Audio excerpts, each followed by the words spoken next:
Alam niyo mga palalabs, sa hirap ng buhay ngayon, ang isang ordinaryong Pilipino pala ay dapat kumita ng 50,000 a month to survive na ang pamilya niya. Sa isang ordinaryong mamamayan na may 5 anak, kailangan mong kumita ng 50,000 a month para ma-survive mo ang pang-araw-araw nila at pambaon nila sa school. Paano ko nasabi? Ako, bilang single mom, beautician, kailangan ko palang kumita ng ganung kalaking halaga para maituwid ko ang aking pamilya. Hindi kasalanan ng gobyerno natin na maging mahirap tayo.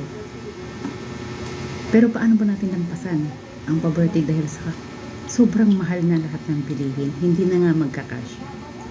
Pag gumita ka ng 1,000 sa isang araw, kapos sa 5 anak mo. Guys, kaya nasasabi ko yan dahil katulad ko, isang ina, siguro relate kayo kasi ang hirap talaga mag-budget sa panahon na yun. Ano ba ang mabibili mo sa 200 na ulam? 3 beses ka kumain sa isang araw. So, 600 pesos araw-araw. Paano natin masurvive kung ganun kamahal ang mga bilihin? Ano ba ang ating dapat gawin? Ako, iniisip ko, extra job para extra income. Pero guys, napakahirap. Kaya hindi talaga natin maaabot yun. Imposible na maabot na.